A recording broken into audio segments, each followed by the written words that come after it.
Louvado seja nosso Senhor Jesus Cristo, para sempre seja louvado.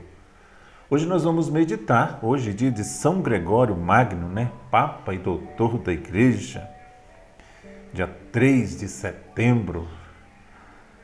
Lucas 4, 38 a 44, fala sobre a cura da sogra de Pedro, Naquele tempo, Jesus saiu da sinagoga e entrou na casa de Pedro, de Simão Pedro. A sogra de Simão estava sofrendo com uma febre alta e pediram a Jesus em favor dela. Inclinando-se sobre ela, Jesus ameaçou a febre e a febre deixou. Imediatamente ela se levantou e começou a servi-los. Ao pôr do sol, todos os que tinham doentes atingidos por diversos males, os levaram a Jesus. Jesus colocava as mãos em cada um deles e os curava. De muitas pessoas também saíram demônios, gritando: "Tu és o Filho de Deus." Jesus os ameaçava e não os deixava falar, porque sabiam que ele era o Messias. Ao raiar do dia, Jesus saiu e foi para um lugar deserto. A multidão o procurava e, indo até ele, tentavam impedi-lo que os deixasse, mas Jesus disse: "Eu devo anunciar a boa nova do reino de Deus também às outras cidades, porque para isso é que fui enviado." E pregava nas sinagogas da Judeia. Palavra da salvação. Glória a vós, Senhor. Meus irmãos, minhas irmãs, por que Jesus fazia milagres? Essa é a pergunta,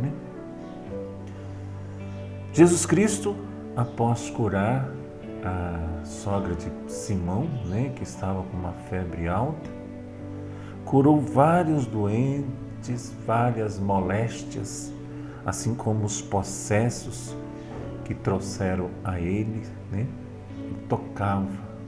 Ele via o sofrimento das pessoas e curava.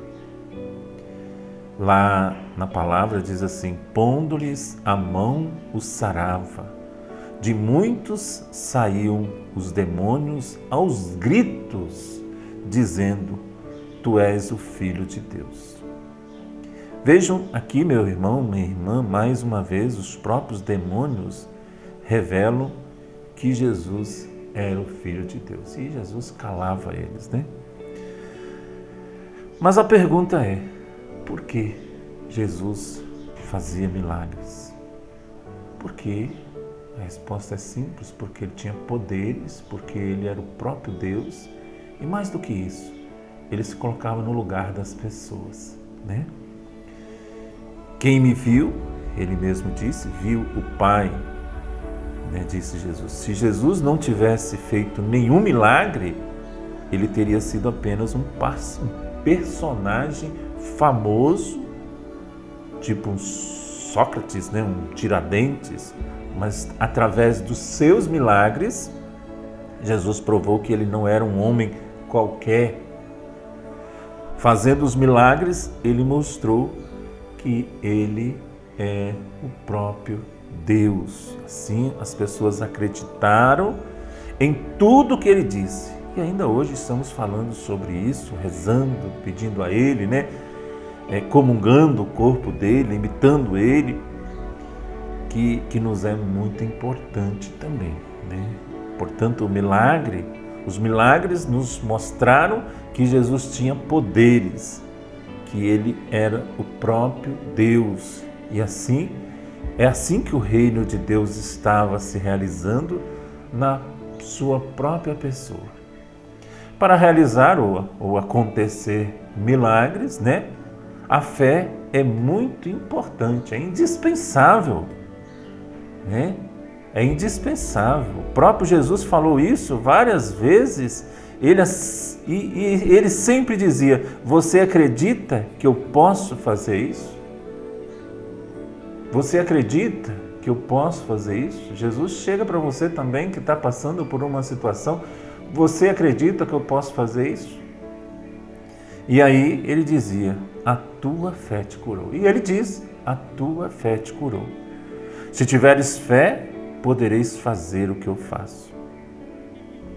Meus irmãos, minhas irmãs, a ressurreição de Jesus foi o maior milagre. Como é possível alguém morto, depois de 3 dias, voltar a viver? Isso foi o maior milagre, né? Só Deus poderia fazer isso. Uma pessoa, durante 3 dias, se 24 horas aquela pessoa já está cheirando mal, né? Imagina, durante 3 dias, ele ressuscitar dos mortos, né? Porque para Deus, como diz lá em Lucas 1, se eu não me engano, versículo 37, para Deus tudo é possível, né? Para Deus nada é impossível. Os milagres provaram o infinito poder de Jesus. Provaram que ele era o próprio Deus. E ele mesmo dizia, né? A mim foi dado todo o poder no céu e na terra. A multidão ficava fascinada com os milagres de Cristo, procurava tocá-lo, né? Jesus desenvolveu seu programa pela palavra, pelo perdão, pelos milagres. Então, como Jesus desenvolveu o seu programa? Palavra, perdão e milagres. Os milagres sempre provocaram reação na multidão. Uns acreditavam, outros não. Hoje o maior milagre é atender o chamado de Cristo e o segui-lo. Principalmente nos tempos em que nós estamos vivendo, né? Você vê essa senhora, eu estou aqui pregando para nós, né? Essa senhora, vou botar assim, não tem nome, Dona Ormandina, a sogra de Pedro, né, que estava sofrendo com febre alta e pediram em favor dela. Não tem nome, vai o nome da minha mãe. A Dona Ormandina estava com febre. E talvez ela até questionava, né? Poxa, o meu genro, ele não está nem ali para mim, né?